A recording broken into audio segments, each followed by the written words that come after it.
Hello, you're watching the Great Ken Bagel here, and you have myself, Chris, and we have joining us today Wyatt Claypool from the National Telegraph, and we are going to discuss none other than the U.S. presidential election results and why Kamala lost and why Biden probably would have been better. So as you And can we're see, specifically bring this up because I think we both saw this really stupid take after Kamala Harris got pummeled, where they're like, "Oh, well, she lost because Joe Biden didn't jump out of the race fast enough." And there's supposedly this memo that went around the Biden campaign before he had decided to drop out, showing in like April that he was going to lose so bad that Trump would get more than 400 electoral votes. And it was like everything on the map when they showed the map was red except like California and like Massachusetts and New York or something. Ridiculous. mhm. Yeah, and the funny thing is, people are touting polls like that as like, oh wow, look how bad it was for Biden in that particular time period. But you actually look at all the other polls from that time period, and it's a pretty normal poll. Like this wasn't like they were sitting on some crazy internal that no one could have ever expected. It was the almost the exact same thing as the public polls going out. Like I'll pull up some of them here. I did not have these prepped because for some reason I forgot. Uh, what But is that's what overseas? this show's all about. Yes. So you look at here, like for example, this Rasmussen one in early July. Trump's leading 6 over Biden, which is roughly what this quote unquote internal poll is showing. And there's other ones like this too that are in a similar ballpark. Yeah, most of them are a little close in that, but it's not like this is an unprecedented lead. This survey or this ledger one back in June was 7 points as well. So like this wasn't like an unprecedented lead. So this. It's not even unprecedented compared to literally what happened. Mm, She's being beat by nearly 3% in the current ratings. It will maybe tighten up a little bit more as California counts its ballots, since that's a big dump for the Democrats. But even then, technically, a lot of the later batches of votes that are going to be counted are going to be a lot of same day. And mm-hmm. even later mail-ins tended to lean more Republican. That's what people at like TPUSA said. The uh, Charlie Kirk's organization, that a lot of people who were encouraged to mail in ballots who didn't think they were going to show up on election day were usually later breaking Republican Mm-hmm. voting independents. So it could even actually get wider for Donald Trump in theory. But this is like even a +6 with Biden, that's probably not going to happen. That's probably the high watermark of just how unpopular he was compared to Donald Trump in a presidential race. But like what they ended up getting was not significantly better than that. It would have been what you would call it, maybe a slight improvement. Mm-hmm. And if we go here, this is the RCP average because they just have a nice graph here. It's easy to see. So around here, when Kamala takes over, notice that she's almost performing identical to the polls I just showed about Biden. Oh, I guess these are Biden Trump polls. Could have used that. Anyways, when Kamala takes over, it's not much different. And yeah, she gets into a bigger lead here, and then it closes up again near the end. There's just a dynamics on that about I think there's over optimistic bias for Kamala in the middle here. I think Yeah, there's a roughly massive response bias. there's kind of response bias and there's like new leader bias because whenever you get a new leader, that party is going to have slightly more in the polls because people are projecting what they think the new leader should be onto that party, and then once they learn who that leader actually is, that goes back to what the actual normal was. Whereas around here in early July, this is basically right after that disastrous debate, and that causes a big negative swing. But a debate performance is only a temporary swing. Like if Biden's coming out doing campaigning, doing electioneering, he's going to go up very likely because you see That's here this upper band for Trump is pretty close to what he actually got in the two-party vote share already. that's even what kind of what happened to Jason Kenney in Alberta, is that I think that what kind of hurt his legacy a lot is that he ended up basically stepping down as leader to the bad leadership review. I know he stayed on as leader for a few more months, but effectively he was gone.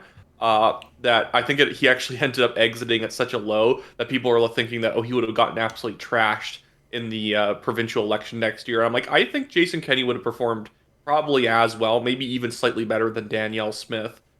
People just don't. People I find assume that your worst rating ever is really what defines you, and it just doesn't. And also, I think what ended up happening with a lot of the polls saying that Kamala Harris was going to beat Trump, because back when it was showing that big lead for Kamala Harris, that big kind of that era where it was like all blue polls over red polls, that was not. I don't think that was ever true. I really don't think that if you had the election part way through when Kamala Harris was ahead of Trump in the RCP average, I don't think that she would have won anyways, even during that time. I think that pollsters were assuming, oh, the Indian black lady is now the candidate for the Democrats, ergo she's now going to have Obama like minority appeal. And it's just like it doesn't. That's just not what happened. That was the Ann Seltzer problem in Iowa. That was so many other pollsters' problems in a lot of different states and nationally. They're assuming that suddenly the voter pool for this election has gotten way more minority, and it turns out minority voters don't just vote for other minorities. It's silly. And actually, one interesting thing we can say on that particular point. So we have the exit polls here from 2020 and 2024. The 2024 one is not fully done yet because obviously how the way exit polls work, there's still people not being contacted because there must have been candidate. Anyways, I digress. This is mostly close enough. And the big thing here is, for example, the electorate in 2020 was 67% white, 13 black, 13 Latino, 4 Asian, 4 others. In 2024, we scroll down because did I scroll too far? They ordered this completely differently. Here we go. And the voter pool is now 71% white, 11% black, 12% Latino, 3 Asian, and 3 other. So the actual voter pool, like the electorate for this election, shifted dramatically less minority, much more white than it was in the previous cycles. Which kind of tells you that, yeah, Kamala didn't actually have this magic appeal to minorities just because she herself is a minority. In fact, actually, we can argue here that Biden has a bigger draw to blacks than Kamala does. Oh, easily. That's how he ended up winning the primaries Mm-hmm. back in 2020. Mm-hmm. You did really well in states where elderly black voters are a large, significant portion of the voter base. Places like South Carolina and just the South in general. He does far better in places like Massachusetts than people think he would. Just because or I guess he is a New England senator, former senator, but in general, people assume that, oh, he's a candidate for white people. Like, he really isn't, just as Kamala Harris is not a candidate for minority people. I think she actually technically did 1% better with white voters than Biden did last time. And Technically, it's but because that's all within margin of error. So I wouldn't necessarily say that's actually a real even difference. then, I would say, oh, well, we can at least say she basically probably won some white voters back before the election was over Yeah. and stabilized herself. And that really proves that a lot of the kind of woke school type way, like things that the Democrats ran on and Kamala Harris ran on, like going after Tony Hinchcliffe for the joke about Puerto Ricans, that it was actually more aimed at winning nervous white people who think, oh, that's bad, than actually winning Latino voters over. Mm-hmm. I mean, we can see just here, like, Harris only won Latinos by 6. Biden won by 33. Like, that's just remarkable. And I will just say one thing, too, because I've been seeing a lot of people talking about this. There's been a lot of memes like, Trump won because of the black men voted for him. And it's just not really true. Where is it? Here. So Harris only won black men by 56 points, and Biden won it by a much, much larger, much more comfortable. Again, this is not ordered the same way, which is really annoying. 60 points. So there's a 4-point swing in black men. That's not. That did not matter to the election result. I don't know why. Yeah, it could have technically increased for Kamala Harris and it wouldn't have mattered. Like And I don't people also I don't know have where to that sort talking out. point's coming from. Like the Latino People men also have to though, sort out. Did they. she win? Whew, Are these swing state voters as well? Because uh, especially in the swing that this states, is these voters swing as much. these are the national numbers, so I don't know for certain. So maybe in like Michigan or something, there was more of a swing, but nationally, it's not noticeable. It basically the black men moved roughly as much as the nation did. Black women And actually moved towards Kamala, which is interesting. And I think in the aftermath of this election, there are so many people who analyze polls and Hmm. analyze politics who just need to think of getting a new job. There are so many people who, even after the races were run, you have all the exit polls, you know generally what the state results are in everywhere outside of where they don't suck at counting ballots, California, Nevada, and Arizona. Everyone's like, oh, but she ran a good race. She was so good. She couldn't have done anything better. I've seen people say that, oh, Harris didn't lose. People just wanted Trump. It's like, no, she decisively lost. And that's where we were going to talk about how Joe Biden wouldn't have done this bad. And Hmm. people are thinking, well, it's close. She only lost the popular vote by like, 2.8% or whatever, as things stand right now. It's like, that's a massive loss, especially for a Democrat nationally. That's like getting close to like Michael Dukakis or like Hubert Humphrey getting blown out. Those people lost by a larger popular vote margin because the Republicans used to be have more appeal in states like California and New York, so they could run up the score there. But like in terms of the Electoral College, those losses look like this loss. And the thing is that none of these states were like were not a news cycle away from going to Kamala Harris. And it's Like it was just, and the thing is the modern era too, because turnout machines are so much better and you have social media to access more voters, that the floor for each party is way higher than it used to be. mhm.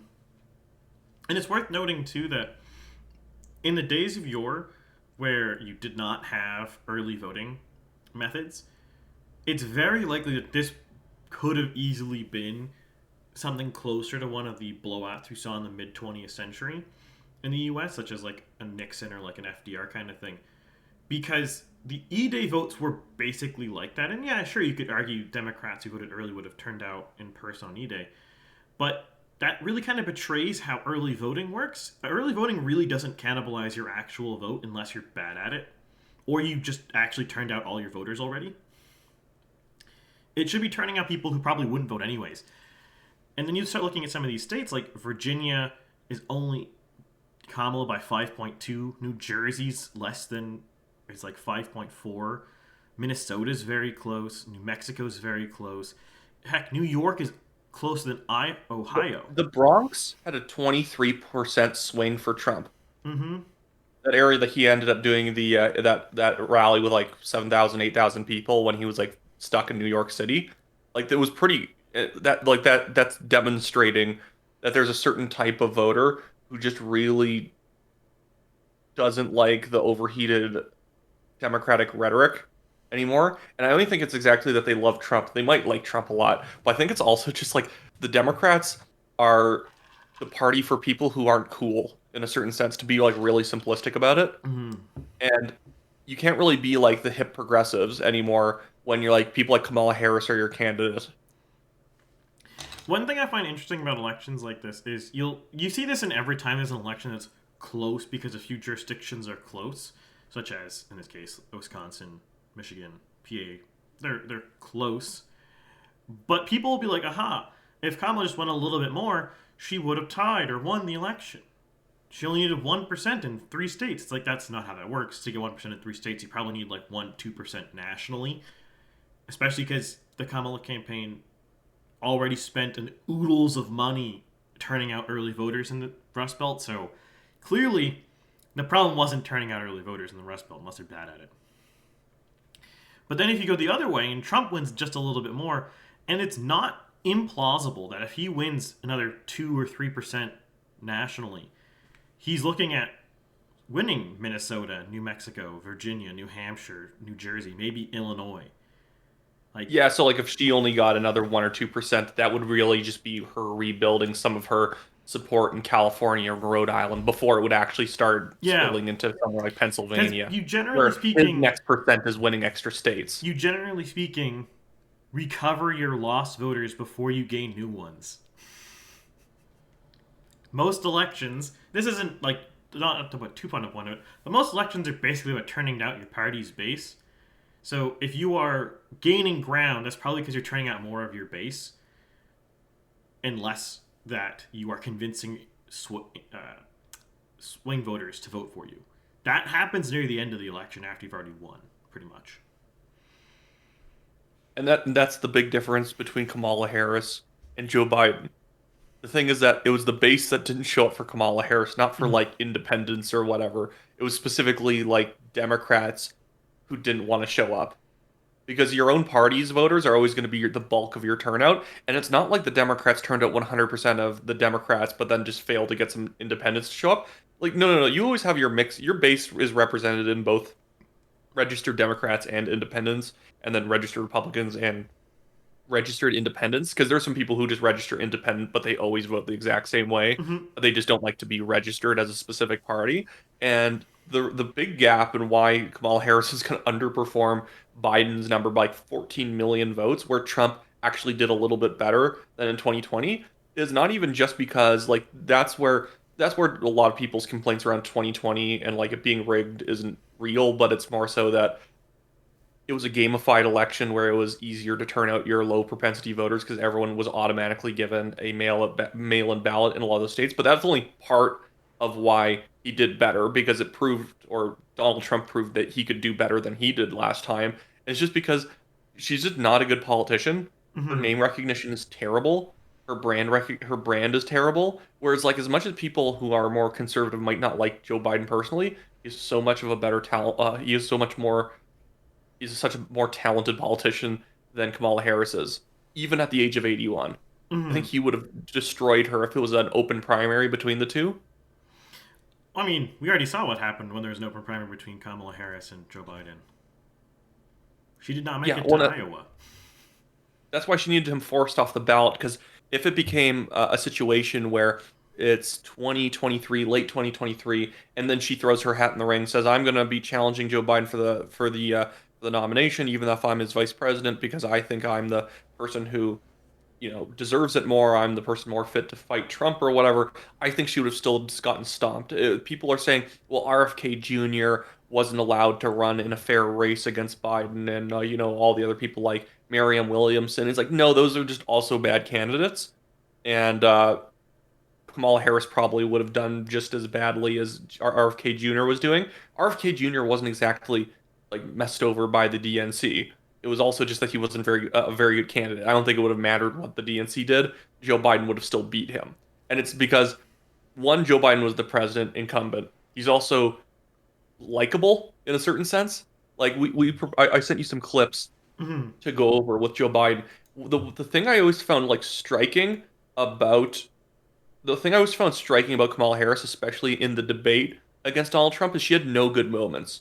I don't remember a single thing she said during that entire debate. And when people thought, oh, she won because she was more professorial, she was more academic sounding, she was more steady and professional, it's like that doesn't actually win you a presidential debate. You want to seem in command, Well, you want to seem confident. And that's she one never felt it. What? that's one thing I just want to touch on before we play these clips here. The the term winning debates I think is really washed out because people watch very partisan commentary these days for the most part, and most commentators, especially when they're partisan, will basically just say their guy won no matter what happened. But winning a debate isn't about who came across the nicest in the debate or who had the best zinger in the debate, like or who the. It's not even who the audience cerebrally thinks wins the debate. The person who wins the debate is the person who actually changes voters. Like people can say, "Aha, Kamala won the debate," but if voters move towards Trump in the end, Trump won the debate. Or in the case of this particular election, after the debate, literally the entire conversation was about things Trump said vis-a-vis Springfield or other things. So the entire news cycle was about stuff Trump was talking about and nothing what Harris was talking about.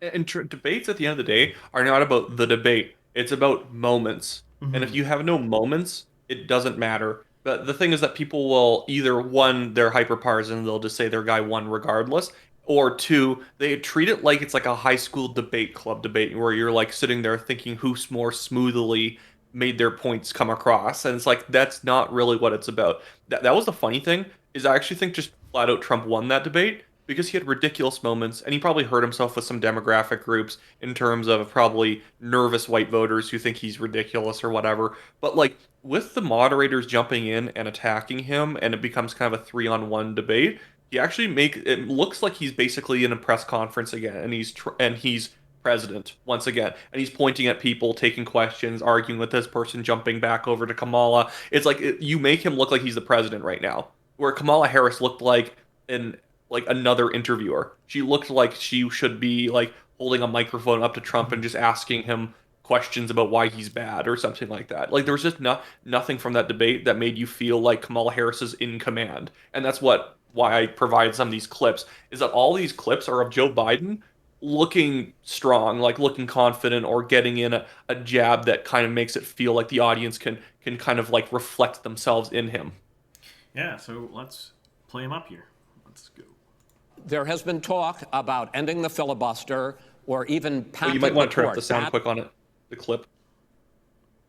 Looks like it's fine on my end. To the sometimes it comes in really quiet. You might want to turn it this up. A distraction by the president, but in fact, it wasn't brought up by the president. It was brought up by some of your Democratic colleagues in the Congress. So my question to you is, you have refused in the past to talk about it. Are you willing to tell the American people tonight whether or not you will support either ending the filibuster or packing the court? Whatever position I take on that, that'll become the issue. The issue is the American people should speak. You should go out and vote. You're in voting now. Vote and let your senators know how strongly you feel.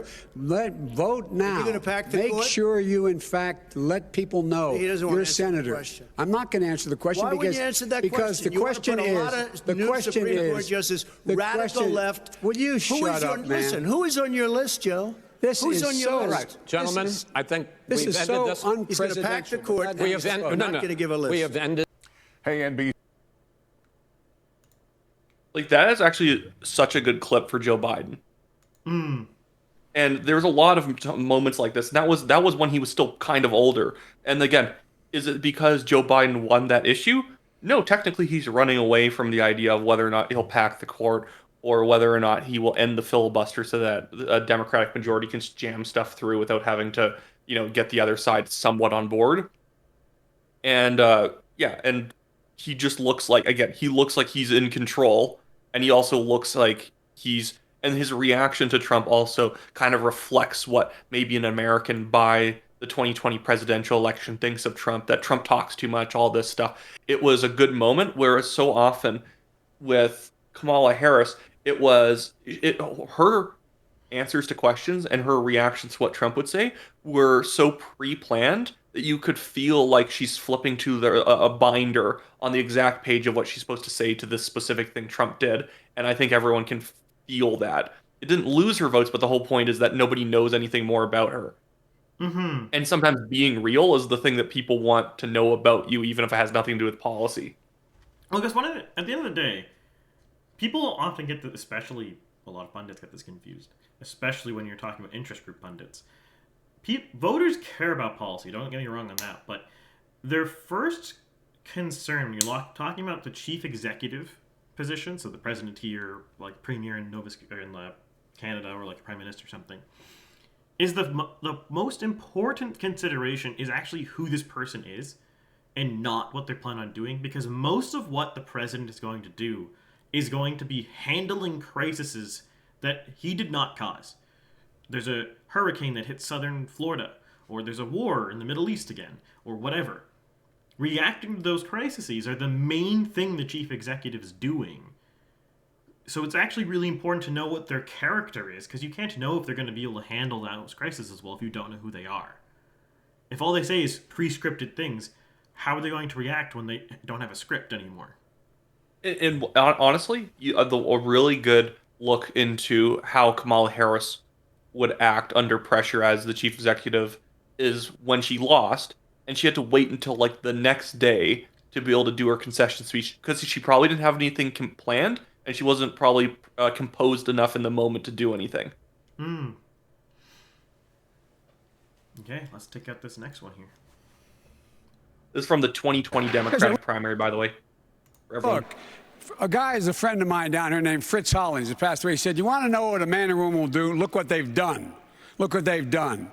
You talk about concerned about race. Well, my good friend on the end of this platform, he in fact bought a system that was a private prison system. After after he knew that, in fact, what happened was they hog-tied young men in prison here in this state. They, in fact, made sure that in Georgia they did not have health care for the people who were being held. They, in fact, went on and he said, after he knew that, he bought it, and then he said he was proud of his accomplishment. You talk about what we're talking about with Bernie.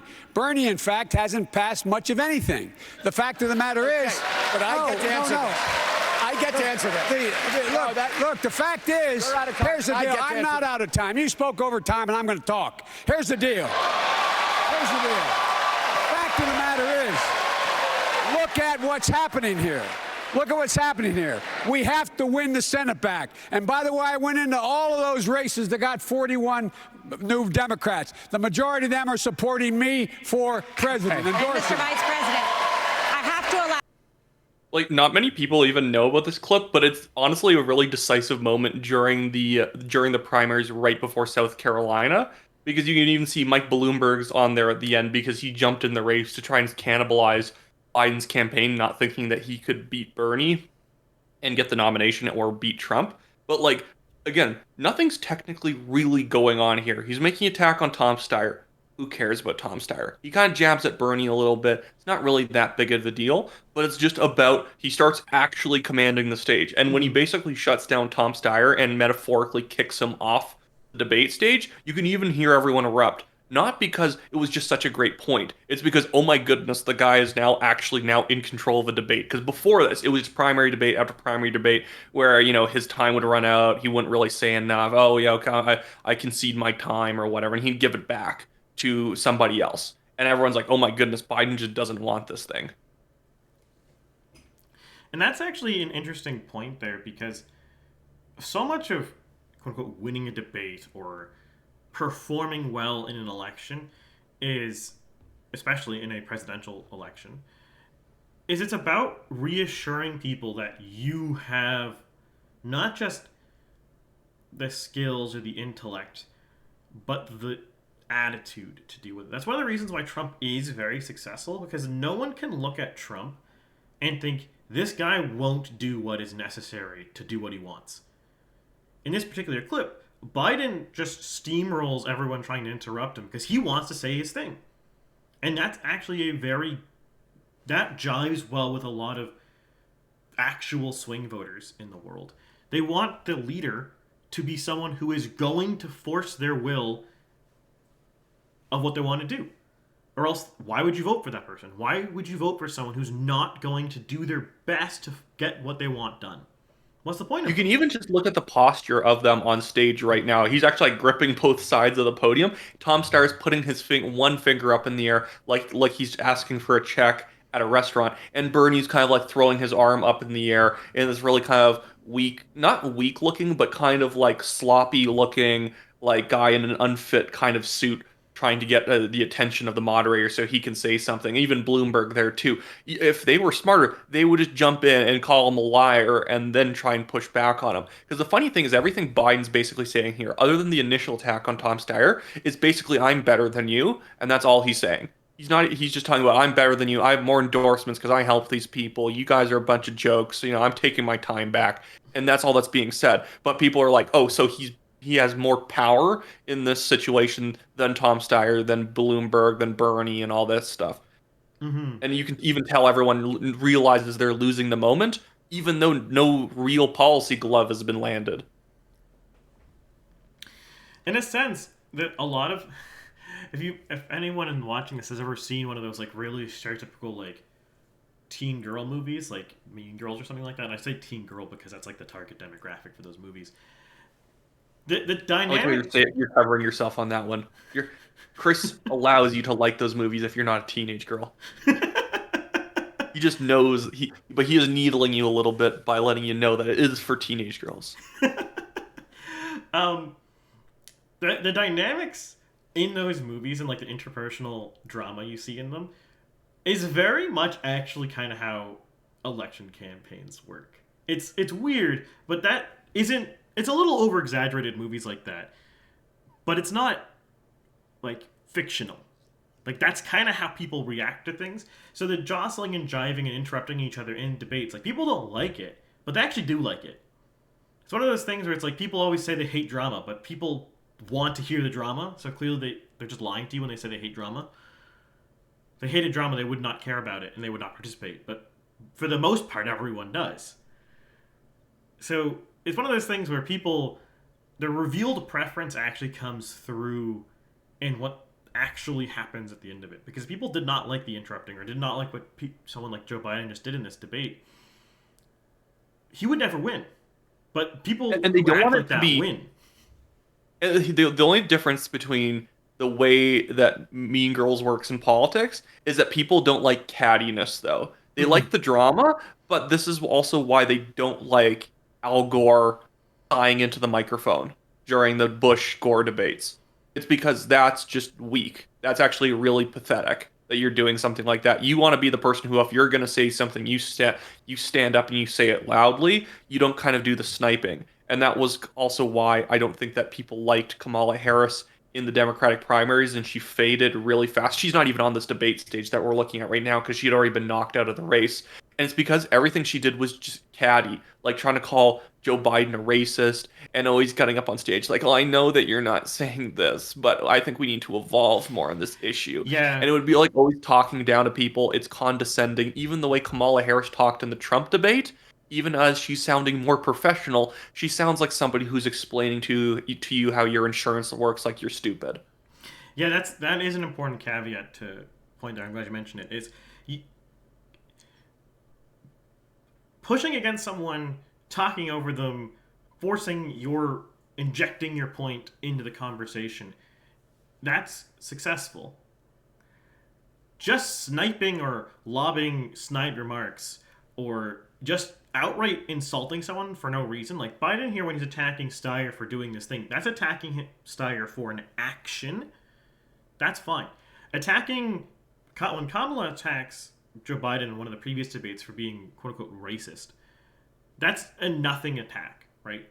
There's not a single action that Biden did that she really commented on that's like actually a tangible thing. And what the worst part of it was she says, I don't think you're racist, before she went into it. And you're like, you're such a weasel. You're basically already alienating yourself from your own attack. If you're going to say it, say it. Don't imply it. And especially don't say, I'm not going to do what I'm about to do. That's honestly one of the worst things you can do. That kind of, I don't think you're this, but actually you are that. Like, why'd you say that? Here's the thing, though. But getting back to the drama and why it's good, and we're in the middle of a podcast, which means I can say this without it being clipped right away so that someone can get mad at me. But that was a big thing that the BC Conservatives messed up on in the provincial election. Is I think that Rustad actually has brilliant instincts for creating moments and for creating great fights that he can win.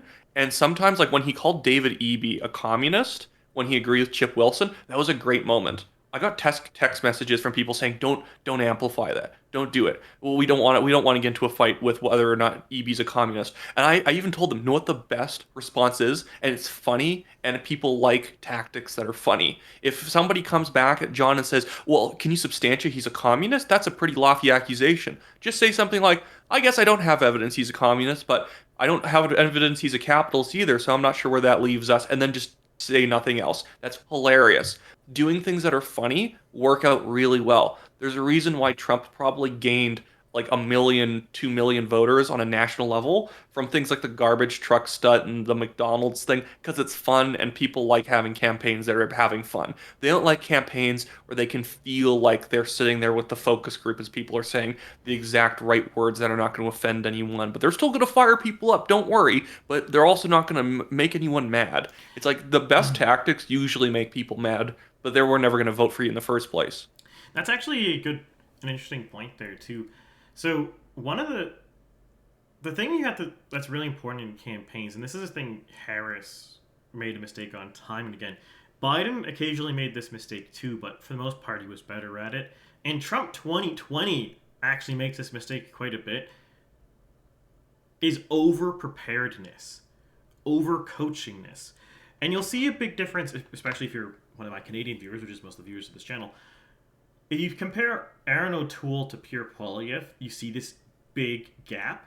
And there's differences in policy and attitude, but one of the biggest gap is the lack of preparedness.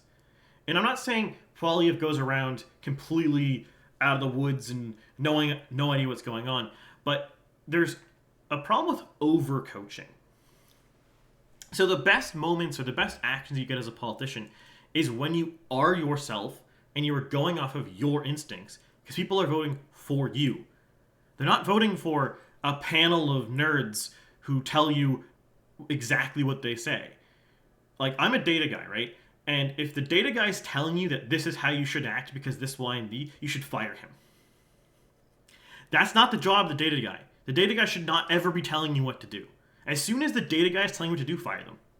Especially if demographic data starts coming into it and of why this group's going to like it. If they say do this because it's funny, that's probably a good idea. If they're just saying this is going to be the reaction you're going to get. But if they're saying, oh, if we say this, we'll maybe be able to win some of these undecided women, it's like, oh my goodness, run away screaming. Yeah. Run away from screaming from this person because they're insane.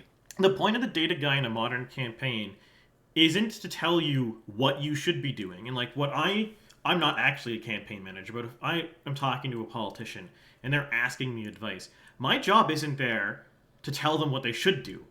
Is they're telling me what they want to do, and I'm telling them this might be what happens, or oh, you should look over here, or these kind of voters look like they're in play. You should go talk to them or something like that. That's the job of the data guy. The job of the data guy is not to tell you what to do, and a lot of these politicians let focus groups and the data guys tell them how to act, and that's how you get Aaron O'Toole going around and being so slow to react things. He's waiting for his focus groups and his panels to tell him what he should do. But then you have people like Pierre Poilievre or Donald Trump when he's actually properly acting, or Biden in a lot of places, where they're just going off the cuff and being who they are and staying true to who they are. And that's a really important that's point. Where, and I want to mention something else about some Canadian politicians, but that's where Biden beats Kamala Harris every time. There's a reason why people refer to Joe Biden as Scranton Joe, because his way of acting organically has that more working class feel. It's not just that he's from Scranton, because if that was it wouldn't matter. It's because he talks like some of these more middle class, not like Democrat or Democrat leaning independents. So he can bring out a lot of those people because he feels like them. Kamala Harris doesn't feel like any specific voting demographic group that she's trying to appeal to. She's like nervous wine moms, frankly. Nervous Californian wine moms are who Kamala Harris talks like and acts like. Yeah, particularly snarky ones, so not even the group altogether. But quickly on Canadian politicians. Honestly, some of the best moments, Jagmeet Singh's best moment, was when that random protester tried to confront him on Parliament Hill, and he said, like, were you going to say that to my face, or are you going to come up in here and do something about it? And when he pushed back on that guy, he actually looked for a second cool. And that's a weird thing for me to say about Jagmeet Singh, because Jagmeet Singh's a twerp most of the time. Because he is so sensitive to what people think and care about, especially his progressive base. So he's usually just extremely sanctimonious, like the typical NDP leader that we've seen in the past outside of Jack Layton. Like one of Justin Trudeau's best moments, frankly, Keean Bexte approaches him on the beach and to do that like random ambush interview. And Justin Trudeau actually sounds like strong for a second, of saying, hey, you're invading my space, can you not respect us, blah, blah. And he's not peevish and whiny about it. He just kind of pushes back, says, hey, I don't have to, and he actually starts answering questions and saying that, hey, well, and it's like basically calling Keean out of touch, or, you know, you seem to be like, you know, whatever, from this fringe populist group, and I'm talking about to real Canadians or whatever. I forget what the whole interaction was, but the fact that all I remember was he sounded better than he usually does is a big thing. I like John Rustad a lot. John Rustad, at the debate between him, Eby, and Firstino, he probably won simply, if there has to be a winner, he probably won from the sole reason that Eby was annoying and Firstino is irrelevant. Like, Eby was really nasty and annoying during that entire debate. So it's more so Eby lost more than Rustad won. But Rustad's best moment was post-election, that CBC interview with that radio show host. If any of you have seen it, you can probably look up John Rustad, CBC radio show host. and you'll get the interview where this guy keeps jabbing at Rusted over and over again, trying to take things he says or out of context, trying to say that he's wrong about issues, and Rusted just keeps pushing back on him over and over again and pointing at how this guy's completely out of touch with what the vast majority of people actually are living with. It's like, it was such a good interview because even though Rusted's not a fiery personality, he was very piercing when he actually went back at the guy. And one thing I'll add, sort of on a tangent to what you just said there. So, I think especially along the right, people have this tendency to dismiss class as a thing. People are like, there's no such thing as class, or class divisions aren't real. Now, I think, I would say that the Marxist interpretation of class warfare is not only just wrong, but actually a terrible thing and poison for society. But that's another video for sometime in the future. And I'll also just say one last caveat before I get into what my main point here is. Class isn't as simple as like rich, poor, middle class. It's more complicated than that. There's like different levels. But one of the big things why Biden performs better than Harris is specifically a class thing. Biden is kind of this like elder, at this point in his life, he's an elder statesman, kind of like blue collar origin guy. And that has a really broad appeal. People like the elder statesman. That's one of the reasons why so many US politicians are very old. That's not just a fluke. People like that kind of thing, and the US system allows that creation to occur. Most systems don't allow that because there's just not really the capacity to gain that experience in government in, say, Canada. By the time you have that experience, you've usually burned out your popularity and you're gone. In the US, you can build up that experience and that credibility in government. People like that. Whereas if you look at Kamala Harris, she is literally a lawyer. And lawyer is one of that class of people who's very preening and like self-conscious. They don't like being the outcast. They don't like being made fun of. They don't like being uncertain of themselves. They're really status conscious. That's why you see Jagmeet Singh doing the exact same thing. And you see this in a lot of cases, Aaron O'Toole the same way. This is a very common trend with this kind of lawyer demographic, this lawyer class of people. And they don't hit well with regular voters. They feel really alienating, really off-put because they're they are inherently uncertain of themselves. Whereas someone like an elder statesman like Joe Biden is inherently certain of themselves. And then similarly, you have Donald Trump, who is just an aristocrat, and they obviously are certain of themselves.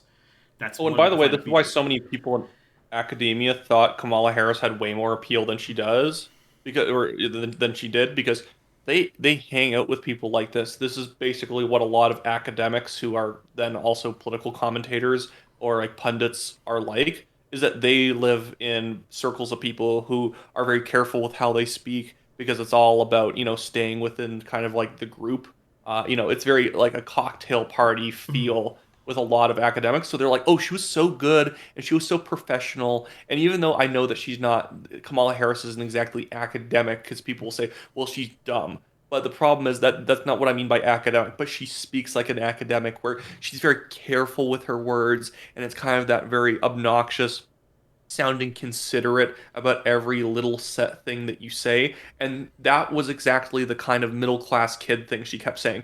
It was this kind of like trying to make more out of something that it really was. It was so pretentious, and that's why so many people in that fake moderate bubble are very pretentious. When I say fake moderate, they're usually very left progressives, but they thought she seems like such an appealing middle ground for everybody because she talks like a professional and she talks with moderate tones. It's like, no, it's actually extremely pretentious and annoying how she speaks.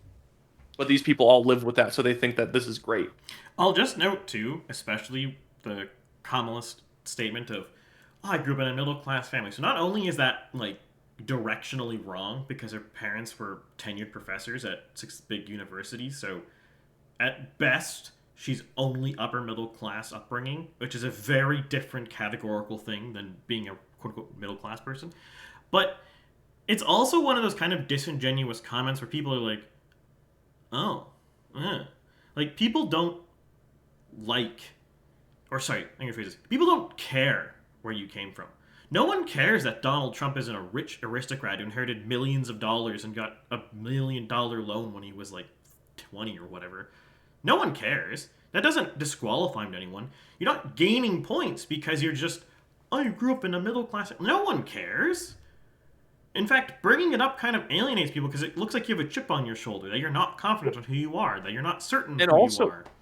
And also, it's one of those things where you can't vocalize the voters that you want while you're pitching to them. That's basically her saying, I want middle class voters because I'm from the middle class. It's like you can't say something like that. This is exactly what focus groups do, is that they want somebody who feels middle class.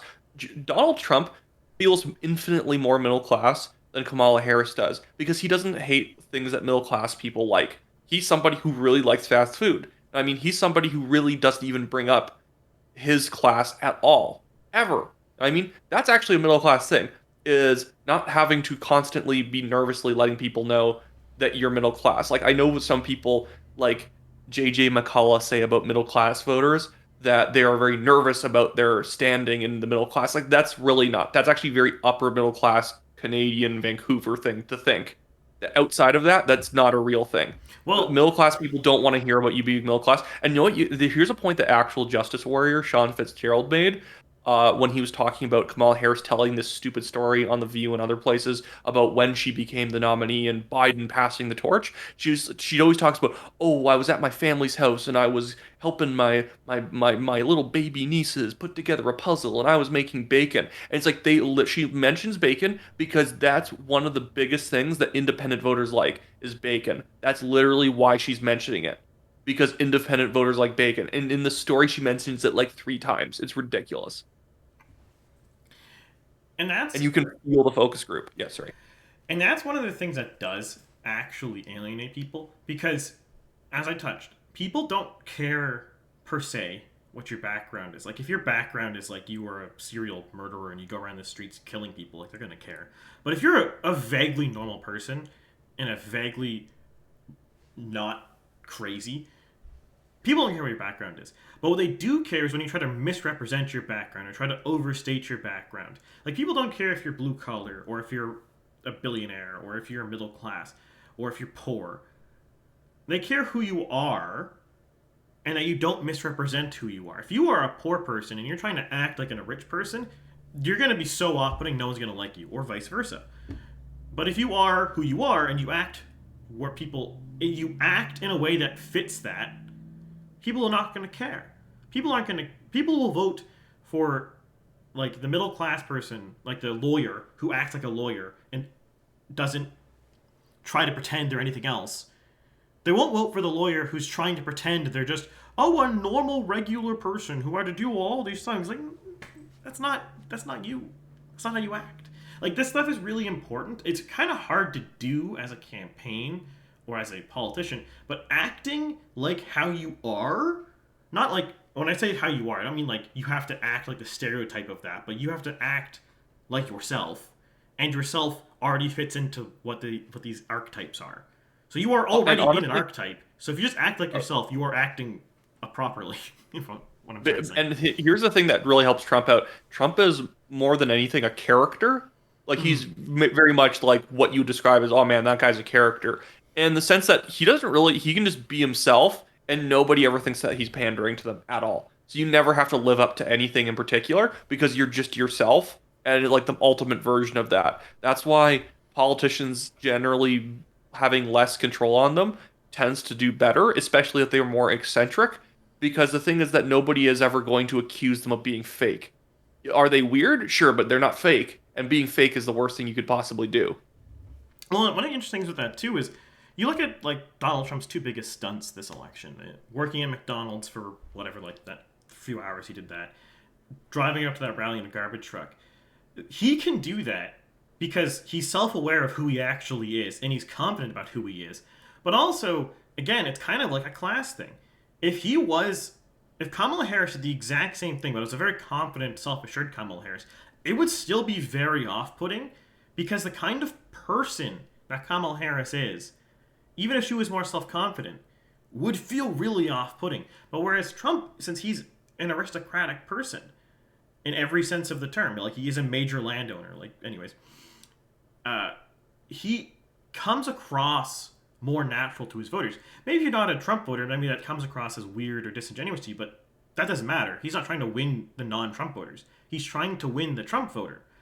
And the Trump voter is going to look at that and be like, oh, look, Trump is, he understands us. He's obviously not me, but he understands me. And that's the real key here. You're trying to just let voters know that you understand and care about them. But you don't want to pander. Pandering is the worst thing you can do.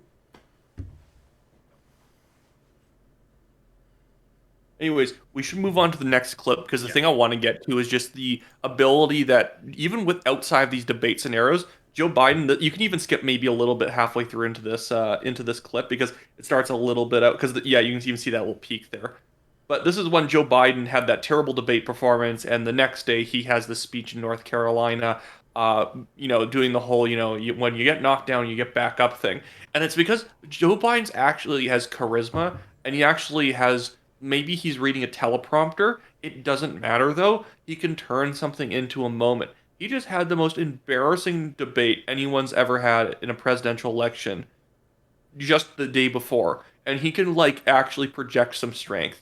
And it's not even just, and the thing is that it is a little bit, I will admit, it's a little bit harder for a woman to project strength naturally in terms of rhetoric. But Kamala Harris, the entire time, projected nervous energy. And nervousness does not, surprisingly bring in a lot of voters. But this is a great clip, I find, of Joe Biden. To do this job. I know how to get things done. And I know, like millions of Americans know, when you get knocked down, you get back up.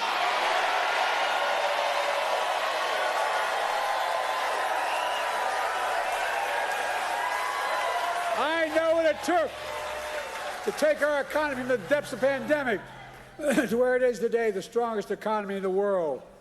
I know what it'll take to bring this economy. One thing I'll say, Kamala Harris is so bad compared to this. One thing I'll say with that too. So,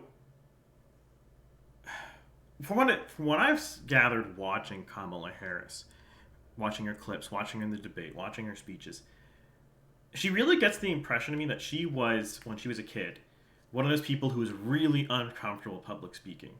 She did not like it. She was not used to it. She didn't want to do it. And then, because of the way her life trajectory went, she never learned how to be comfortable with public speaking. And I say this as someone who, when I was in grade school, when I was in junior high and such, I was also equally extremely uncomfortable with public speaking. Hated it. Me too. Never wanted to do it. Go up to the front of the class and would be giggling and being silly the whole time. But in the course of my life, for different reasons than what her life went, I learned how to do it. I learned how to push through those nerves. Though to this day, I do actually like going on stage and saying things, or presenting on stage, but still have rituals you do before going on, like crossing yourself and all that kind of stuff.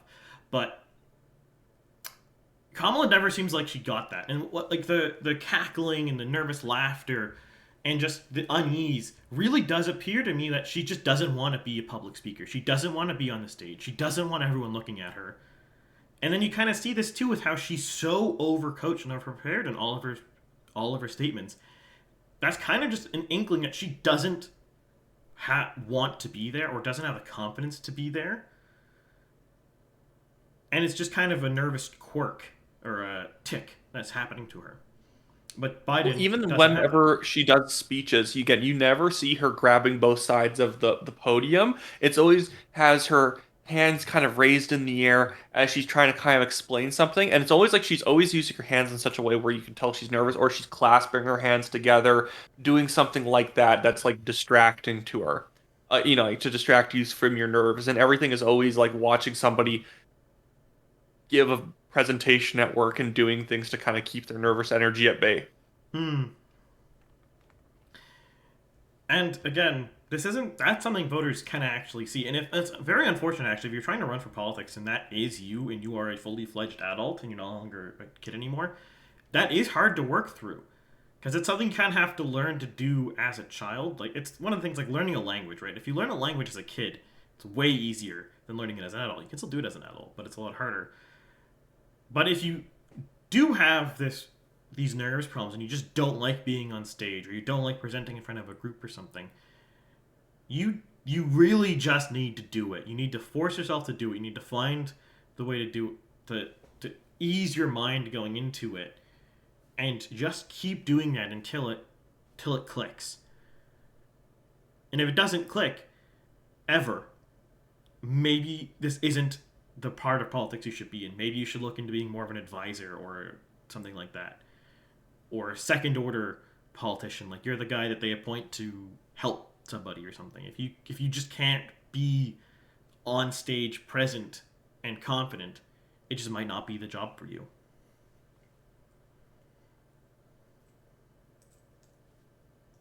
Well, yeah, but Kamala Harris did a great job in the campaign.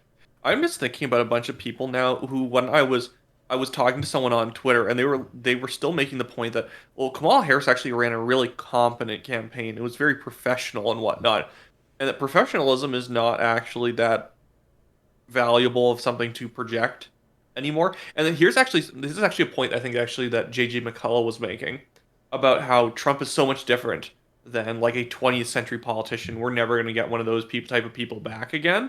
And I'm like, that's not actually true, because he was saying Trump couldn't have won in the 20th century, and I thought that was just completely wrong.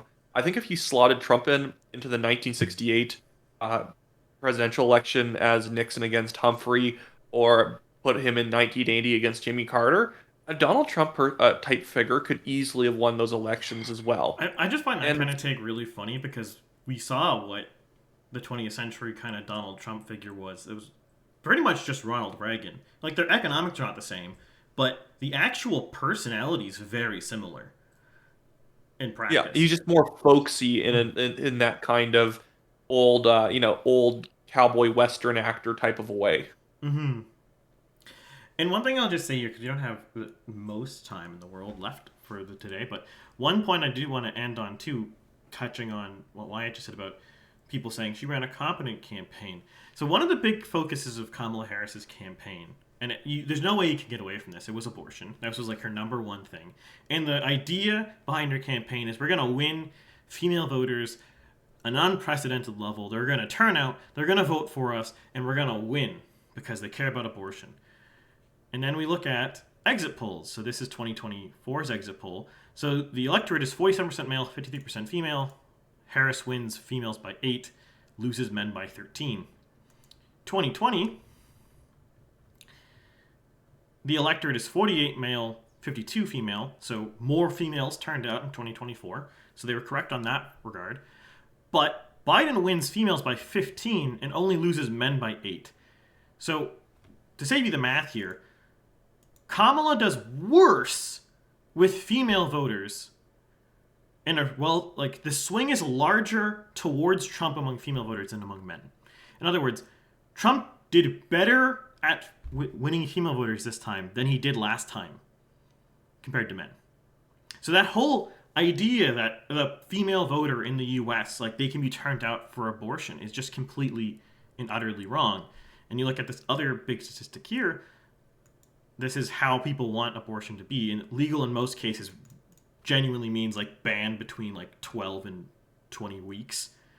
So this it also is just like a personal image thing. Mm-hmm. I'm not a woman, but I don't imagine many women want to think that their front of mind issue is abortion. I feel like most women wouldn't be comfortable with thinking that that's the thing that they care about most. Just as, like, I don't think that the vast majority of Christian voters think that their front of mind issue is like definition of marriage. Even if that is important to you, that's not really something anyone wants to think that that's really my issue. They'll be like, the economy, all these other things, all these other social issues are like far bigger than that kind of niche one. But people don't see themselves as niche voters. Yeah. And just to finish what I was going to say there, so like, the legal and most case voters, there's a bunch of U.S. states that effectively banned abortion or moved it so it's more restrictive than the 12 to 20 week time window. That's this number. and Harris still lost them. Well, she didn't win them. Her campaign was predicated that she would win this voter. That was her only path to victory based on her main campaigning points, and she did not win this voter. And in fact, we again go to the 2020 numbers, and she does 38 points worse. And not only does she do 38 points worse among legal and most case voters, the electorate is more pro-abortion than 2020. The electorate here is 51% vaguely pro-abortion. And in 2024, even look at it's 65%. I was going to say, look at illegal in most cases and legal in most cases. Trump does better with legal in most cases than with illegal in most cases, or for Harris. Mm-hmm. Or even in all cases. Yeah. Compared to, like, Biden. And again, it's because it's one of those issues that it's, again, like saying I'm a middle-class kid, or I grew up as a middle-class kid. Once you say, I want your votes, it's almost like you can't, it's like you lose those votes if you say that you want them. If you say you want the abortion votes, it actually makes everyone uncomfortable. And that's effectively what her campaign was saying. And everyone kind of was like, well, this is awkward. I don't really want to be pegged as like an abortion voter. So you just more so run with vague allusions on that issue if you're running on the pro-choice, pro-abortion side. But you don't vocalize that I want you guys to help support abortion. Because nobody, again, wants to think that they're a pro-abortion voter. And even in the case of, like, say, Trump 2016, he, by objective measures, is one of the most effectively pro-life presidents the U.S. ever elected. And his 2016 campaign, which caused this, that's not front and center. He makes some allusions to appointing conservative judges, which effectively means they're going to overturn Roe v. Wade. That's what that term means. And he does that, and they overturn Roe v. Wade. But he didn't go out and say, we're going to ban abortion. That wasn't his campaign. We're going to overturn Roe wasn't his campaign. As soon as you make that your campaign, as Wyatt's saying quite clearly, or in good wording, good phrasing, people get really uncomfortable with that. They don't like it. And that's kind of the election, right? Kamala ran her campaign on something that was deeply uncomfortable while being a less charismatic leader, and a less confident leader. I legitimately think that Biden could have actually potentially won Pennsylvania if he was still the candidate in this race. I don't see Kamala Harris doing better than Scranton Joe in Pennsylvania, because I believe actually Scranton was one of those counties that she ended up getting it ended up being like really close. If not, I think actually Trump might have flipped that area of the state when it was something that I'm pretty sure Biden or Trump won the city of Scranton, but it's nested within an entire county that voted blue, but I think the city of Scranton itself voted Trump. Yeah, even though it would have voted Biden by massive numbers last time. And would have Biden lost the overall election still? Yeah, probably.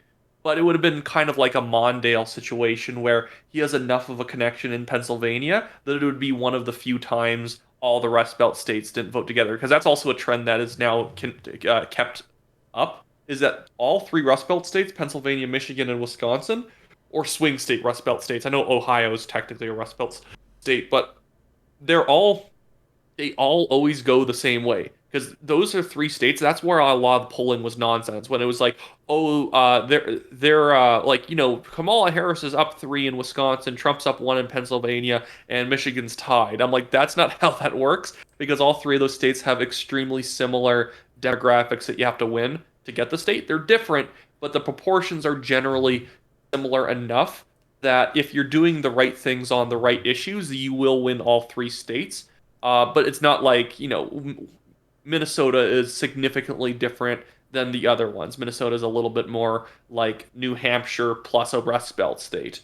And so with PA, Michigan, Wisconsin, all three of them went Trump this time. They all three went Biden last time. They all three went Trump against Hillary Clinton. The last time there was ever one of the states didn't go all three the same way, not counting Mondale since he's from Wisconsin, was back with, I believe, Dukakis. I think he won a single one of them. Yeah. And I'll just touch on one of the numbers here, too, just to back that point up. So, Harris did approximately 100,000 votes worse than Biden did in Pennsylvania. And we know from the numbers, some of those voters that Trump won were 2020 Biden voters. So it's very likely if Biden's on ticket, if he turns out those 100,000 voters / flip some of those voters who voted for Trump, he probably wins this on like the narrowest of margins in Pennsylvania because of his particular appeal from being Scranton Joe and being more blue collar. In fact, he could very well have won the entire Rust Belt. That's not entirely implausible. Biden has a good appeal with Catholic voters too. Yeah. Well, one of the big demographics that swung this election, again, these are not nicely organized, so take me a minute, but you can see here on religion, one of the biggest demographics that swung is Catholic. So the Catholics were Biden +5, likely because Biden himself is Catholic. Trump won them by 18 points this cycle. That is a 23-point swing. Now, part of that is Latinos swung a lot, but even in states like New York, where almost all of the Catholics in New York are Italian or Irish or Polish, they swung heavily, which is why New York is very, very close right now. Same with Orthodox Jews, which is not captured in this demographic. The Orthodox Jews break Republican like 80-20 or something like that, but most Jews are not Orthodox. Pennsylvania is actually a really good state for also demonstrating the subcategories in the general ethnic group categories. There was not just really white voters in Pennsylvania. You have to go specifically talk to the Scandinavian counties. Then there's the German counties. Then there are obviously the Amish specifically. There's a lot of different types of white voters. And then the things break down to, well, there's differences between the Scandinavian and Danish Protestants and the Scandinavian and Danish Catholic groups. And the thing is that Joe Biden, having been the senator from Delaware, which is actually in the same media market, so they've all been seeing him come up in advertisements for a very long time, that he knows these people, he has a rapport with them, where I think that because, and the funny thing with identity politics in the Democratic Party and with Kamala Harris, is that they kind of just saw everyone as a white voter, or they saw people as a black voter. That's why they would deploy stupid things, and yes, it's not technically part of their campaign, but it's part of their campaign. Everyone knows that they're going to coordinate. White dudes for Harris was the stupidest thing I've ever seen in my life. Because guess what? There was no such thing as white dudes for any candidate. Mm-hmm. There are sub-demographics in all these categories. And so, like, Trump didn't win white dudes. He did win them in a technical sense. He won, like, Zoomer jocks. He won, like, guys who watch MMA, specifically. He won guys who watch comedy podcasts. Like, honestly, big ups to Barron Trump, because that was actually a really smart move to start going on all these very niche podcasts. Like, they're big ones, but they seemingly have no crossover with politics at all. And it's like, that was a smart move. Whereas when Harris's people wanted white guys, it would be like they just ask for white guys. They're like, you white guys should vote for us. Trump never went and asked for white guys to vote for him, or black guys, or black women, or Latino women, or Latino men.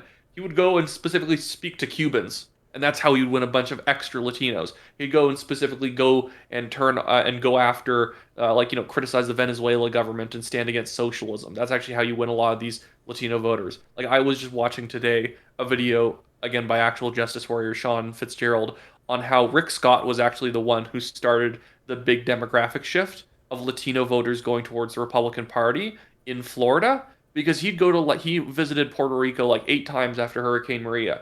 He would go to the same Venezuelan restaurant over and over and over again for more events to get to know more people. He'd hit the most heavily Latino, even Democrat voting areas of the state, and you would get to know people. He would take stances against socialism. He'd take stances in favor of family values, and he targeted specific groups. He didn't just go for Hispanics. He went for Cubans or Venezuelans or Nicaraguans, or he'd go for people from Puerto Rico. He actually knew that different groups have different priorities, even in the same general umbrella demographic.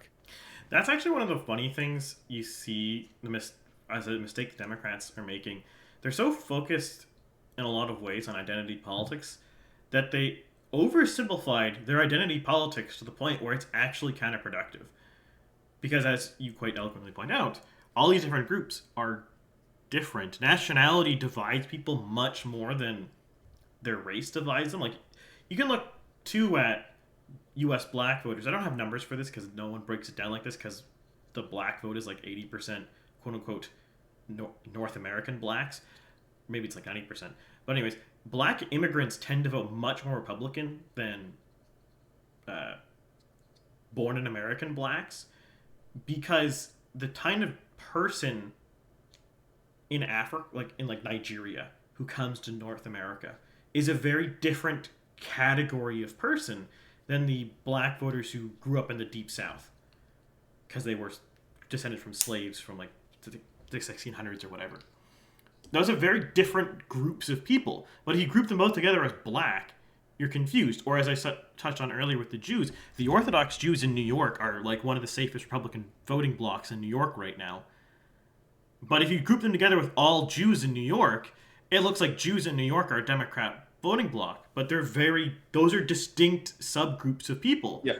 They're both and the Jews. things that the Democrats do to win Jewish voters in general, they can't just do that more to then break into the last 35% that they want, because that 35% has nothing to do with the other 65%. And it's the same thing with any other group you can name. Like, we can lump them together like all Protestants together here.